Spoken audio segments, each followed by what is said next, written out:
그래서 지금 ESSD가 뜨고 있는 거 아닙니까? 그래서 낸드 가격이 계속 올라가고 있는 거예요. 그래서 실제로 데이터 센터 같은 경우는 지금 뭐 이제 전기세라든지 공간 부족 문제 때문에 굉장히 골머리를 썩고 있는데, 그래서 지금 하이닉스의 그 자회사인 솔라다임의 ESSD가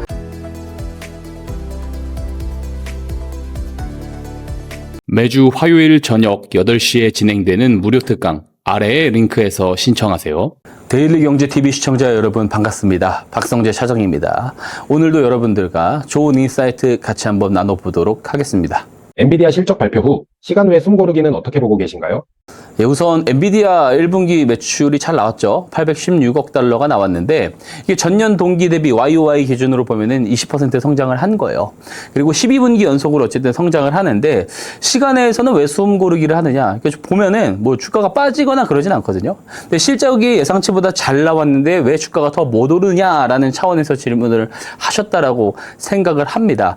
근데 엔비디아의 그 주가에는요, 이미 실적 컨센서스에 대한 부분들이 상당 부분 반영이 된 것이 사실이죠. 자, 지금은 보통 실적 발표가 나오면 그 숫자가 어떻게 나오느냐가 중요한 게 아니고요. 그 다음 분기 실적에 대한 가이던스를 어떻게 내놓느냐가 사실상 더 중요하다라고 볼 수가 있어요. 자, 엔비디아가 내놓은 다음 분기 실적 가이던스는요, 910억 달러에서 920억 달러입니다. 근데 시장, 월가에서 예측하는 그 평균치가 보면은 870억 달러거든요. 그러면 월가의 예상치보다 더 높은 가이던스를 내놨는데 주가는 왜 더 못 오르냐? 왜냐면 엔비디아는요, 많은 투자자들이 집중을 하는 종목이지 않습니까? 그러니까 저 정도의 시가총액, 저 정도의 밸류에이션을 받으려면 그 정도의 가이던스 상향 가지고는 안 되지. 왜냐면 가장 지금 공격적으로 이 가이던스, 그러니까 예상치를 높게 잡은 기관이 970억 달러를 보더라고요. 그러니까 970억 달러 정도 가이던스는 내놔야지 시장이 만족하고 또 적극적으로 매수를 할 수 있는데 그 정도가 나오지 않은 거죠. 그러면 투자자들은 어떻게 생각을 하게 되냐면, 이런 현재 슬로우 다운 배경이 이 블랙엘로 전환을 하면서 이런 어떤 과도기적인 병목 현상이라든지 고정비 때문에 블랙엘에 대한 이 효과가 사실상 뒤로 조금 지연되는 거 아니냐라는 걱정을 하게 되는 거고요. 그리고 우선 엔비디아 같은 경우는 이 실적의 대부분이 하이퍼스케일러 쪽에서 나오지 않습니까? 그러다 보니까 실적 예상이 굉장히 잘 돼요. 그러다 보니까 이 주가에 컨센서스가 빠르게 좀 반영이 되는 측면이 있는데, 실적은 예상한 것만큼 나왔는데 그러니까 가이던스를 봤을 때 서프라이즈는 크진 않네? 라는 생각을 투자자들이 할 수가 있다라는 거고, 그런 판단들이 지금 이제 어느 정도 매물을 일부 던지고 있다라고 볼 수가 있죠. 그렇다고 뭐 지금 많이 빠지는 상황도 아니고요. 요약을 하자면 이렇습니다. 그러니까 반에서 시험을 봤는데 1등을 했어요. 1등을 한 건 맞는데 중요한 건 뭐냐면 98점으로 1등을 한 거죠. 그래서 선생님은 얘가 이제 100점을 맞아서 1등을 할 줄 알았는데 98점을 맞았네? 요게 지금 시장이 보고 있는 관점이 아닌가, 그렇게 생각을 하고 있습니다. 엔비디아의 향후 흐름은 어떻게 보시나요? 물론 이 단기적으로는 예측을 할 수 없겠죠. 그렇죠. 빠졌다 갈지 어떻게 될지 알 수 없는데, 장기적으로 봤을 때 적어도 지금이 엔비디아의 고점은 아닌 것 같다라는 생각을 한다는 거예요. 그리고 지금 시간에는 밀리고 있는 상황이긴 한데, 미선물도 밀리고 또 본장이 되면은 또 어떤 내용이 나오면서 또 올라갈지 알 수 없단 말이죠. 자, 우선 미국 기업들은요, 보통 실적 발표를 하면 어닝 서프라이즈가 나올 확률이 조금 높습니다. 이 S&P 500 기업들도요, 전부 다 실적 발표를 하면은 직접 본인들이 제시했었던 가이던스를 상향하는 경우가 한 70에서 80% 비중이 돼요. 그리고 이제 이게 엔비디아도 마찬가지죠. 엔비디아도 지금 어쨌든 가이던스를 910억에서 20억 내놨지만 그 실제로 실적 발표가 나오면 더 상회할 가능성이 더 높다라고 볼 수가 있는 거죠. 이게 우리가 어닝 시즌마다 각각의 이 시장들을 조금 다르게 대응을 해야 되는데, 미국 시장과 한국 시장이 조금 다른 부분들이 있습니다. 미국 같은 경우는 이 전문 경영인 체제지 않습니까? 그러다 보니까 이런 어떤 실적에 대한 부분들, 그러니까 이익 구조랑 이 게임의 법칙에 의거를 해가지고 이 가이던스 자체를 되게 보수적으로 설정을 해요. 그러다 보니까 실제로 제시한 가이던스보다 실적이 더 잘 나오는 경우가 상당히 많은 거죠. 그래서 어닝 서프라이즈 비중이 상당히 높은 게 미국이고, 한국은 조금 다릅니다. 이 가족 대물림 구조, 즉 오너 일가의 지배 구조를 지키는 게 더 우선시 되다 보니까 결국에 그 밑에 있는 이런 경영인들이 오너 일가에게 보고를 할 때 나 이 정도까지 매출 낼 수 있습니다라는 포부를 전달을 해야지, 그죠? 그 사람의 자리가 어느 정도 일정하게 유지가 되지 않습니까? 자, 그러다 보니까 이 가이던스가 생각보다 더 높게 제시가 되는 경우가 있어서 어닝 서프라이즈 비중이 미국보다 조금 낮아요. 그리고 어닝 쇼크 비율이 상대적으로 더 높죠.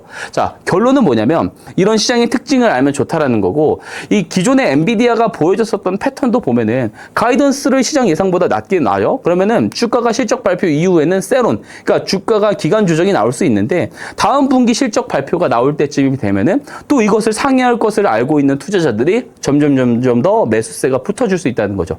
결론은 지금 현재 분기 실적 발표한 시점보다 2분기 실적을 발표할 시점이 되면은 지금 주가보다는 그래도 조금 더 올라가 있는 상황이 되지 않을까, 이렇게 조심스럽게 예상을 한번 해볼 수 있을 것 같습니다. 삼성전자가 30만 전자를 도달했는데요. 향후 전망은 어떻게 보고 계신가요?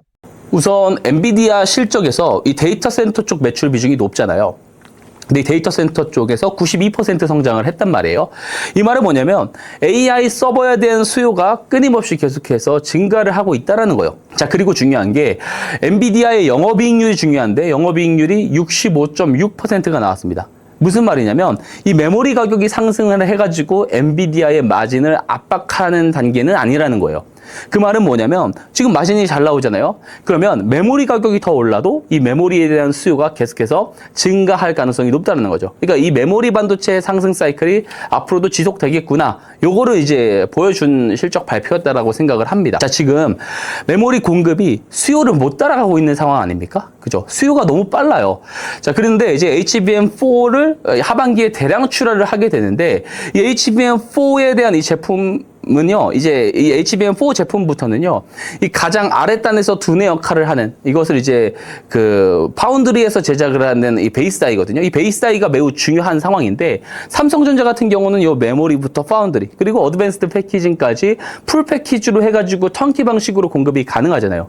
그럼 장점이 뭐가 되겠어요? 대량으로 이런 어떤 물량을 출하를 했을 때 이 리드 타임을 감소할 수 있는, 그죠? 감축할 수 있는 강점이 있다라는 겁니다. 자, 그리고 D램에 대한 부분들도 하반기 때 계속 올라갈 거다. 그래서 D램에 대한 이 ASP 전망도 굉장히 앞으로도 더 커질 거다, 더 올라갈 거다라는 게 굉장히 지배적인 시장의 의견이잖아요. 자, 그러다 보니까 굉장히 이 메모리 단에서도 삼성전자가 좋을 수 있다라고 보는 거고, 여기에 더해서 파운드리도 있죠, 파운드리. 지금 파운드리 공장 가동률이요, 상당히 많이 올라가고 있어요. 지금 실제로 4나노, 5나노, 뭐 8나노 이쪽에 대해서는 공장 가동률이 지금 90%까지 올라가 있고, 2나노, 3나노 쪽에 대한 요 수율 부분들도 굉장히 유의미한 정도로 올라온 상황이죠.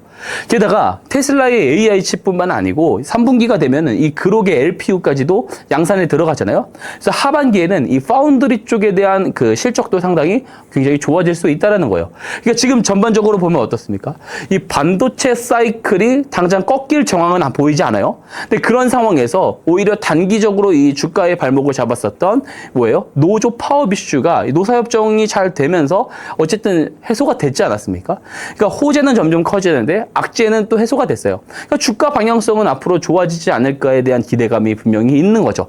다만 중요한 것은 뭐냐면, 제가 여기서 이야기를 드리고 싶은 게 뭐냐면, 좋은 것은 맞는데 삼성전자가 30만 전자를 오늘 달성을 했거든요. 그러니까 30만 전자는 올해 1분기 때 이 각 증권사에서 되게 높게 보고 있는 가이던스 기준이었는데 벌써 그 도달을 한 거예요. 그러니까 그 말은 뭐냐면 주가가 단기간 안에 너무 조금 가파르게 달려온 부분들도 있다라는 거죠. 그래서 쉬어가기 구간이 나올 수는 있다.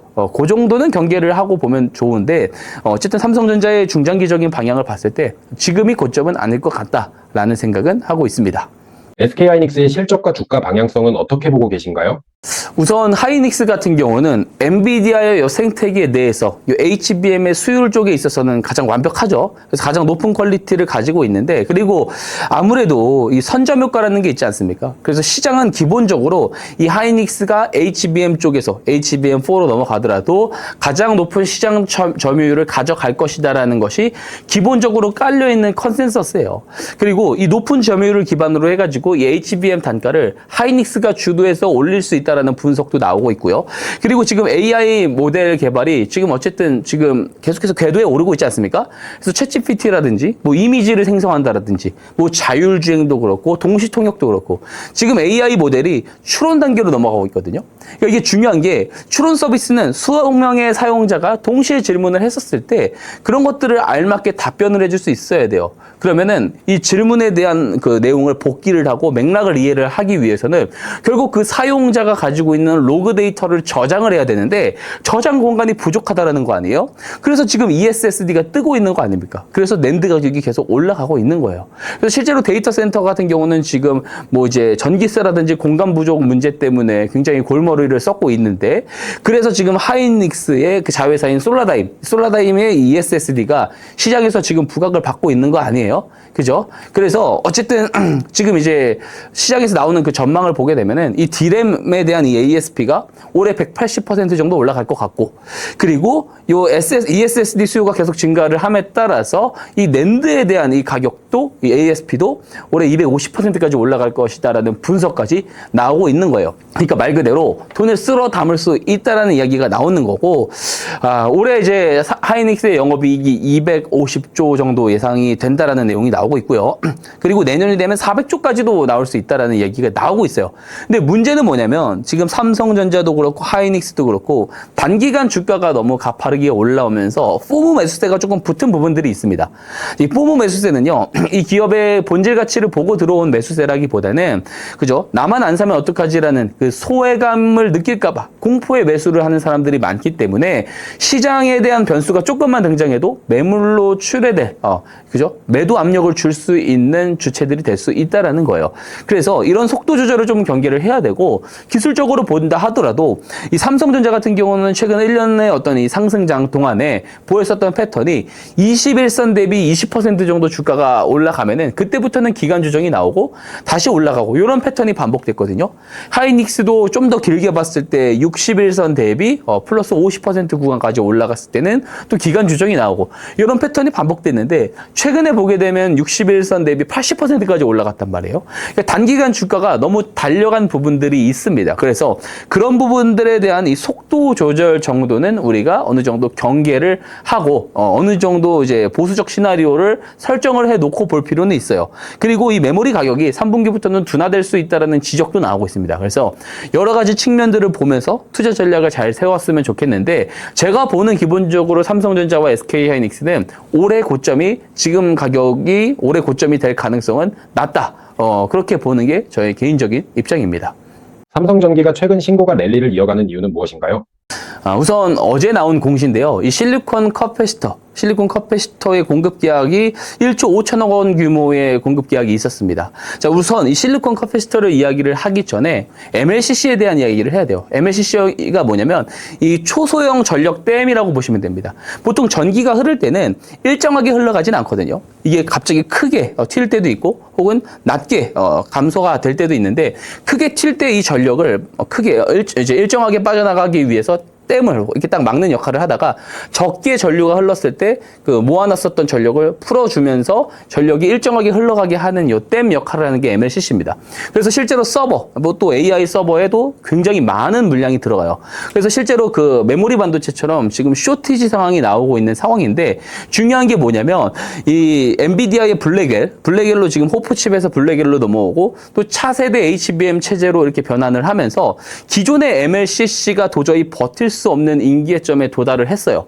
그러다 보니까 여기에 구원투수로 등장한 게 뭐냐면 실리콘 커패시터입니다. 그래서 이 실리콘 커패시터 같은 경우는 기존 범용 MLCC보다 단가가 10배나 높다라고 볼 수가 있고요. 그래서 이쪽에 대해서 삼성전기가 내년에는 한 20% 정도 마진이 나올 것 같고 28년에는 30%까지 마진이 나올 거다라는 분석이 시장에서 나오고 있는 상황이에요. 자, 그리고 더 중요한 게 뭐냐면 이 범용 MLCC에 대한 수요도 지금 증가를 많이 하고 있거든요. 왜 그러냐면 기존에는 이 MLCC가 어디에 많이 들어가요? PC에 많이 들어가고 노트북, 뭐 휴대폰 이런 데 많이 들어간단 말이에요. 근데 어떻습니까? 지금 이 노트북, PC라든지 스마트폰에 대한 수요가 장기적인 침체를 겪었어요. 그러다 보니까 이 범용 MLCC에 대한 생산을 감산을 하면서 실제로 재고 물량이 없습니다. 근데 최근에 온디바이스 AI 열풍이 다시 불면서 범용 MLCC에 대한 수요가 갑자기 증가를 하기 시작했단 말이에요. 재고는 없어. 그러니까 공급은 부족한데 수요가 늘어나니까 가격이 어떻게 되겠어요? 올라간단 말이에요. 그래서 지금 삼성전기가 신고가 랠리를 달릴 수 있는 그 배경은 공급자 우위 포지션에 있기 때문에 그것이 가능하다라고 보는 것이고요. 그리고 중요한 게 이 실리콘 커피시터 이 공급 계약이 있었잖아요. 매출이 언제부터 나오기 시작하냐면 27년부터 나오기 시작합니다. 그러니까 내년이거든요. 근데 올해부터 벌써 주가가 달리잖아요. 그러니까 이 숫자와 이 주가의 괴리율이 가파르게 벌어지게 되면 또 한번 출렁이는 상황이 올 수 있습니다. 그래서 저점에서 잡지 못한 사람들은 또 이런 출렁이는 상황을 이용을 해가지고 또 접근해 볼 수 있는 전략을 또 잘 세워보면 또 좋을 수 있을 거라는 생각도 하고 있습니다. 지금 같은 상승장에서 뒤늦게 시장에 들어오는 사람들에게 조언을 해주신다면요? 그 상승장에 조금 뒤늦게 포모가 오는 사람들도 있을 것이고요. 그죠? 근데 지금 막상 참여를 하려다 보니까 시장이 너무 높아서, 그죠? 뭐 7,000포인트, 8,000포인트 올라오니까 너무 이제 높아서, 너무 비싸다는 이유로 못 사는 사람들이 있을 건데 그런 사람들의 특징이 뭐냐면 나중에 빠질 때도요, 더 빠질까봐 못 사는 상황이 옵니다. 그래서 하락장은 더 빠질까봐라는 그 공포 때문에 그 공포를 핑계로 못 사게 되고요. 또 상승장에서는 너무 비싸니까 못 산다라는 그런 핑계를 가지고 있어요. 제가 작년 초에 그 하이닉스가요 21만 원에서 22만 원 이렇게 횡보를 하다가 20만 원을 한번 깬 적이 있습니다. 그래서 한 17만 원까지 떨어진 적이 있었는데 제가 19만 원, 18만 원 내려갔을 때 이 경제 TV 돌아다니면서 하이닉스 지금 너무 좋은 것 같다. 그러니까 지금 밸류에이션이 너무 저평가를 받고 있는데 지금도 용기 내서 사지 못한 사람들은 여기서 아마 주가가 반토막 나도 사지 못할 거다라는 이야기를 했어요. 그리고 실제로 당시에 제가 이 하이닉스에 대해서 좋다라는 이야기를 하고 다녔지만 하이닉스를 실제로 매수한 사람들이 많이 없었습니다. 당시에. 왜 그러냐면 당시 시장 분위기를 보면은 삼성전자도 5만 원까지 내려오면서 뭐 삼전 이제는 끝났다, 망한다 뭐 이런 소리도 나오고 있고요. 24년도 말이랑 25년도 초에 유행했었던 말이 뭐냐면 국장 탈출 진흥순이었어요. 그러니까 시장에 대한 막연한 공포가 강했던 상황이다 보니까 이 쉽게 매수 버튼을 누르지 못하는 사람들이 많았습니다. 근데 만약에 그때 매수를 했다면 어떻게 됐겠냐고요. 지금 상당히 많이 올라왔죠. 그러니까 제가 하이닉스를 뭐 20만 원이 떨어졌을 때 저점에서 이야기를 했다, 이런 이야기를 드리는 게 아니에요. 당시에 제가 이야기를 드리면서 했던 말이 뭐냐면 지금처럼 뭐 200만 원 올라올지 몰랐어요. 저 뭐냐면 당시에 20만 원 깨졌을 때 매수를 하면은 적어도 지금 하이닉스가 2, 3분기 지났을 때 보면은 이 밸류에이션 적정평가 수준으로 올라가면 25만 원에서 30만 원은 갈 수 있을 것 같다라고 이야기를 했단 말이에요. 근데 200만 원까지 올라오고 지금 뭐 380만 원까지 갈 수 있다는 그 증권사 리포트도 나오고 있잖아요. 그러니까 제가 하고자 하는 말은 뭐냐면 이런 가격의 저점과 고점을 맞추고자 대응을 하면 안 된다라고 이야기를 하는 거예요. 무슨 말이냐? 상승장이든 하락장이든 그런 거라 상관없이 내가 투자하고자 하는 이 종목, 이 기업의 가치가 밸류에이션이 2, 3분기 뒤면은 더 좋아질 것 같다라고 생각하면은 그때는 잡는 겁니다. 그게 지수가 2,000포인트든 8,000포인트든 상관없다라는 거예요. 근데 대부분의 개인 투자자분들은 야, 내가 2,000포인트 때도 잡지 못했었던 종목을 8,000포인트에 어떻게 잡아? 라는 이야기를 한단 말이에요. 그러니까 저점과 고점을 맞출 수 있다라고 하는 사람들은요, 그 오만입니다. 오만. 그 오만함을 우선 버려야 되고요. 내가 딱 봤을 때 2, 3분기 뒤에 밸류에이션이 괜찮아질 것 같아? 메모리 반도체 사이클이 2, 3분기 뒤에도 견제할 것 같아? 그러면 지수가 2,000포인트든 8,000포인트든 12,000포인트든 상관없다라는 겁니다. 그래서 늦게 참여하시는 분들께 제가 드리고 싶은 말은 뭐냐면 지수가 너무 높은 것 같아요. 혹은 더 빠질 것 같아요에 포커스를 맞추는 게 아니고 지금보다 방향성이 더 2, 3분기 뒤에 좋아질 것 같다라고 한다면 과감하게 매수할 수 있는 용기도 필요하다는 겁니다. 그래서 투자 전략을 잘 세우셨으면 좋겠다, 이런 말씀을 드리고 싶습니다.